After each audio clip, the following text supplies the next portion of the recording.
45 नाम की इस फिल्म में doctor Shivraj Kumar most probably भगवान शिव का कैरेक्टर प्ले कर रहे हैं एंड उपेंद्र बने हैं यमराज। ट्रेलर के इस फ्रेम में हम शिवन्ना को बेड पे लेटे देख सकते हैं एंड यहाँ उनके पीछे स्टैंड पे रखी एक छोटी सी पानी की टंकी टाइप की दिखाई दे रही है जिसपे महादेव का त्रिपुंड बना है और ये पूरा स्ट्रक्चर देखने में एक शिवलिंग के जैसा लग रहा है। तो यहाँ इस शॉट से ये क्लियरली स्टैब्लिश कर दिया गया है कि शिवन्ना यहाँ एक्चुअल में भगवान शिव ही प्ले कर रहे हैं। इस फिल्म की कहानी इंस्पायर्ड है एक श्लोक से। हिंदू लिटरेचर में एक श्लोक आता है, अश्वत्थामा बलिर्व्यासो हनुमानश्च विभीषण कृपः परशुरामश्च सप्ते त चिरंजीविना सप्ते तान संस्मरण नित्यम मार्कंडेयमथाष्टमम जीवे द्वर्ष शतम सोपी सर्व व्याधि विवर्जिता। इसे सप्त चिरंजीवी श्लोक कहा जाता है, लेकिन असल में यहाँ 7 नहीं 8 चिरंजीवियों का जिक्र आता है। 8वें हैं ऋषि मार्कंडेय, जिनकी कहानी अगर आपने नहीं सुनी तो मैं शॉर्ट में बता देता हूँ। ये इमेज आपने काफी देखी होगी। ये है बालक मार्कंडेय, इनकी उम्र सिर्फ 16 साल थी तो इन्होंने भगवान शिव की घोर तपस्या की एंड इनकी आयु पूरी होने पे इनको लेने जब यमदूत आए, फिर यमराज आए, तो स्वयं शिव जी ने इनके प्राणों की रक्षा की थी और इन्हें दीर्घायु होने का, चिरंजीवी होने का वरदान दिया था। इसी घटना के बाद भगवान शिव को कालांतक भी कहा जाने लगा एंड बालक मार्कंडेय कहलाए ऋषि मार्कंडेय, क्योंकि उन्होंने भगवान शिव के महामृत्युंजय मंत्र की रचना की थी, जो कि मेरे वन ऑफ द फेवरेट मंत्र में से एक है। तो 45 मूवी की कहानी में हमें ऋषि मार्कंडेय वाले प्रकरण की तरह ही एक टकराव देखने को मिलेगा भगवान शिव एंड यमराज के बीच, मेटाफोरिकल, क्योंकि इस मूवी की कहानी इतनी सीधी नहीं है जितनी हम समझ रहे हैं। लेकिन इस बार यहाँ इन दोनों के बीच ऋषि मार्कंडेय नहीं बल्कि मोस्ट प्रोबेबली एक आम इंसान फंसा है, जिसको प्ले कर रहे हैं राजबीर शेट्टी। ट्रेलर देखने से लगता है कि मूवी का टाइटल 45 डिनोट कर रहा है इस आम इंसान की लाइफ के बचे हुए दिनों को एंड मूवी की कहानी इन्हीं 45 डेज के टाइम स्पेन में घूमेगी। ट्रेलर की शुरुआत में ही हमें एक डायलॉग सुनने को मिलता है कि वो समाधि देख रहे हो, उसके ऊपर मनुष्य के जन्म की तारीख डैश उसकी मृत्यु की तारीख लिखी होती है और दोनों तारीखों के बीच लिखा छोटा सा डैश ही मनुष्य का पूरा जीवन है।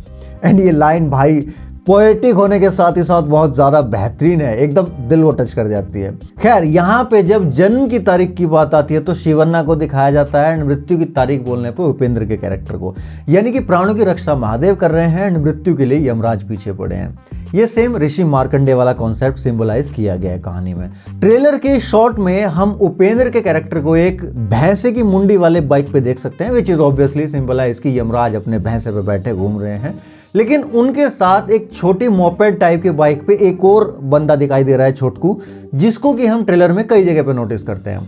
तो ये मोस्ट प्रोबेबली कोई नया रिक्रूट हुआ यमदूत है जिसको Yamraj first time field training दे रहे हैं। इस ट्रक से उड़ाने वाले सीन में हम देखते हैं कि यमराज ट्रक से एक गाड़ी को उड़ा देते हैं। उनके गले में यहाँ भैंसे का लॉकेट भी है और साथ में वो इस बंदे को समझा रहे हैं कि नो पार्किंग में पार्क करने वाले की यही सजा है। मतलब एक तो यमराज यहाँ फुल खतरनाक मोड में है एंड इस बंदे को सारी चीजें समझा रहे हैं। फिर ट्रक के ऊपर लिखा है श्री गणेश ट्रांसपोर्ट, तो ये मोस्ट प्रोबेबली सिंबलाइज करता है कि इस बंदे की ट्रेनिंग के श्री गणेश को, यानी कि फर्स्ट फील्ड ट्रिप को। यहाँ हम शिवन्ना के गले में रुद्राक्ष की माला देख सकते हैं, obviously he is playing Shiv जी।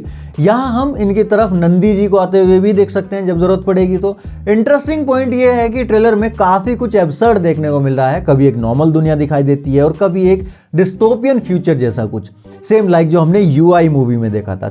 ये भी एक हाई कॉन्सेप्ट मूवी है यूआई की तरह। एंड मैं एक बात और बता देता हूँ अभी से कि ये मूवी सबके ना तो समझ में आने वाली है, ना ही ये मूवी सबके लिए है, क्योंकि इसमें काफी कुछ वाइब्स हैं यूआई वाली, जैसा कि मैंने बताया। तो इसका कॉन्सेप्ट मेटाफोरिकल होगा बहुत ज्यादा। तो जिनको यूआई मूवी पसंद आई थी उपेंद्र वाली, उन्हीं को मोस्टली ये मूवी भी पसंद आएगी। तो सबसे पहले आपको क्या करना है, अगर आपको ये मूवी पसंद आ रही है, ट्रेलर पसंद आया है और ये वीडियो पसंद आ रही है, तो इसको उन सभी के साथ शेयर करना है जिन्होंने यूआई मूवी देखी थी। तो यहाँ इस डिस्टोपियन दुनिया में जो युद्ध चल रहा है उसका कॉन्सेप्ट देखो कितना गूज़बम्स हैवी है। यहाँ ये जो वेपन है वो ब्रह्मास्त्र के शेप में है, मतलब ट्रेडिशनल फॉर्म में जैसा ब्रह्मास्त्र को पोर्ट्रे किया जाता है, कमल के फूल की पंखुड़ियों वाला। और यहीं पे हम एक और वेपन देख सकते हैं जिसको त्रिशूल के शेप में दिखाया गया है, जो कि सिंबॉलिकली रिप्रेजेंट कर रहा है महादेव के पाशुपतास्त्र को। भाई तुम लेवल ऑफ इमेजिनेशन समझ रहे हो। फिर यहाँ हम इस स्कूटर पे ये नंबर प्लेट नोटिस कर सकते हैं जहाँ 45 मूवी के टाइटल को डिनोट कर रहा है ऑब्वियसली, एंड 777 नंबर मतलब 777 जो कि एंजल नंबर माना जाता है। यानी कि यहाँ स्कूटर पे कोई आया है मोस्ट प्रोबेबली किसी की हेल्प के लिए, शायद राजबीर शेट्टी के कैरेक्टर की हेल्प के लिए।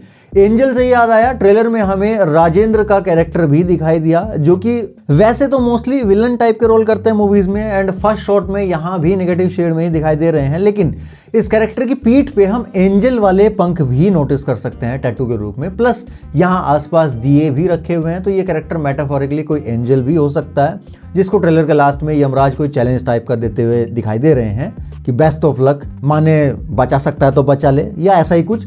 लेकिन एक दूसरे एंगल से देखा जाए तो यहाँ इस शॉट में हम YMD4 यानी कि मोस्ट प्रोबेबली यमदूत नंबर 4 के बारे में नोटिस कर सकते हैं, एंड हो सकता है ये कैरेक्टर कोई यमदूत ही हो, एंड यहाँ यमराज इसको असाइनमेंट के लिए बेस्ट ऑफ लक बोल रहे हैं, एंड इसकी बॉडी के टैटू भी यमराज की बॉडी के टैटूज के साथ मैच कर रहे हैं, अलाइन कर रहे हैं।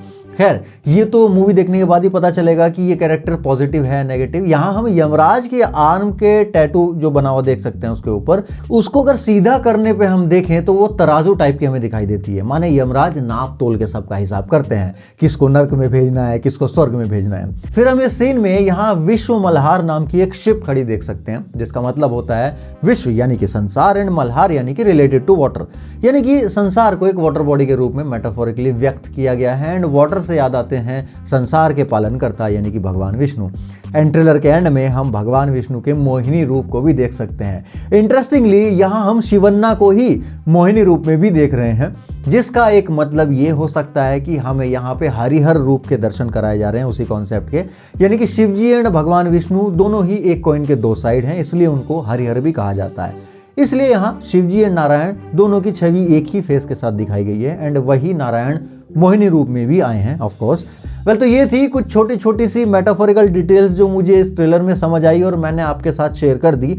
आपको कैसा लगा ये ट्रेलर और ये डिटेल्स कमेंट्स में बताना। हम मिलते हैं नेक्स्ट वीडियो में, तब तक के लिए सायोनारा।